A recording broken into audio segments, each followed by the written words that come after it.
Halo semuanya, perkenalkan nama saya Edward Devin, saya mahasiswa Teknik Industri dari Universitas Pelita Harapan dan pada kesempatan kali ini saya akan mempresentasikan tentang STP. Jadi, apa itu STP sendiri? STP itu merupakan, yang pertama itu adalah segmentation, yang kedua adalah targeting, lalu ada positioning, lalu ada juga differentiation. Itu merupakan strategi-strategi, marketing bagi perusahaan. Di mana yang pertama itu adalah segmentation. Segmentation sendiri itu artinya adalah membagi pasar ke dalam beberapa bagian berdasarkan karakteristik, kebutuhan, dan lain-lain. Lalu yang kedua itu ada targeting, di mana targeting itu adalah menentukan target pasar yang sesuai dengan produk-produk yang telah disediakan. Yang ketiga adalah differentiation, di mana differentiation itu berarti membedakan penawaran atas produk atau pelayanan terhadap kelompok-kelompok masyarakat yang dipilih. Dan terakhir adalah positioning, di mana positioning itu merupakan strategi untuk memposisikan, penawaran pada pandangan pelanggan atau masyarakat. Untuk segmentation sendiri itu terbagi menjadi 4 macam, yaitu geographic, demographic, psychographic, dan behavioral. Dan pada kesempatan ini saya akan menceritakan tentang segmentation daripada perusahaan Coca-Cola, di mana geografiknya sendiri itu, terbagi menjadi region dan density. Dan untuk regional sendiri itu ada domestik dan internasional. Sementara untuk density-nya itu adalah secara urban atau rural. Lalu ada demographic, di mana demografiknya itu yang pertama adalah age. Age-nya itu terbagi, targetnya itu, untuk usia 10 sampai 40 tahun. Namun pada nyatanya masih banyak orang-orang di luar target segmentation-nya sendiri yang juga mengonsumsi minuman Coca-Cola ini. Lalu untuk gendernya sendiri, untuk male dan female, laki-laki dan perempuan. Lalu untuk life cycle stage-nya itu adalah bachelor, singles, di mana not living at home, newly married couple, dan, lebih bisa dibilang Coca-Cola ini untuk seluruhnya, di mana dari kecil hingga orang tua.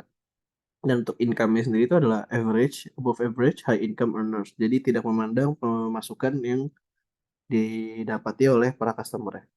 Lalu untuk occupational itu sangat luas, di mana semua golongan dicakup oleh Coca-Cola. Lalu untuk behavioral itu, degrees of loyalty, di mana itu ada hardcore and softcore loyal. Jadi, secara hardcore maupun tidak.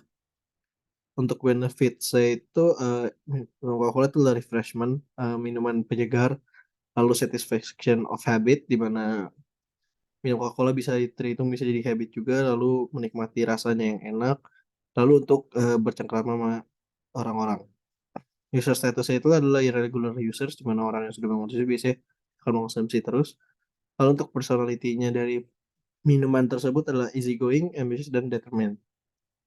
Untuk psychographic-nya, itu social class, yaitu adalah working, middle, and upper classes. Jadi secara sosialnya, tidak melihat dari sisi manapun. Lalu untuk lifestyle-nya, juga tidak terlalu segmented, di mana lebih bebas untuk explorer, aspirer, dan succeeder.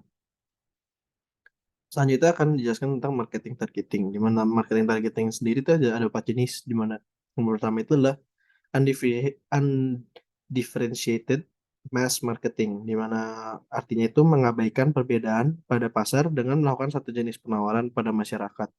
Lalu yang kedua itu adalah differentiated segmented marketing, di mana artinya itu adalah memberikan penawaran terpisah terhadap segmen-segmen pasar yang telah ditargetkan.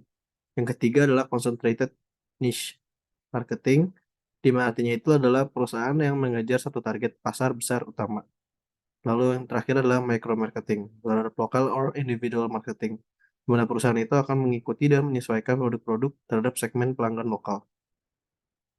Untuk Coca-Cola sendiri pada segmen targeting itu, undifferentiated mass marketing, di mana strategi marketing Coca-Cola ini secara luas dan tidak hanya karena hadirnya secara global di pasar, namun juga dengan beberapa produk yang mereka sediakan. Ada juga kebutuhan yang untuk memuaskan berbagai pelanggan, mulai dari yang biasa-biasa saja hingga yang sadar akan kesehatan. Itu seperti Coca-Cola yang zero atau yang less sugar.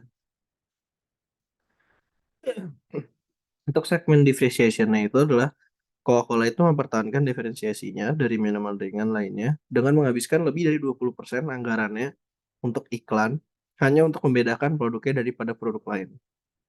Dan itu telah diposisikan dengan sukses dengan mengikuti standar-standar. Dan pertama itu adalah, reputasi perusahaan untuk inovasi dan kualitas, lalu yang kedua itu adalah komunikasi kekuatan produk yang dirasakan oleh pengguna, dan yang terakhir adalah simbol yang menyenangkan dan bisa dinikmati oleh kalangan masyarakat.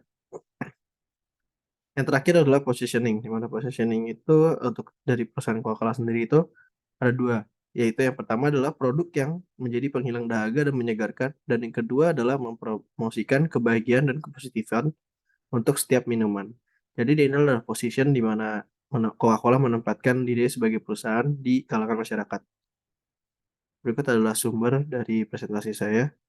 Sekian presentasi dari saya, terima kasih.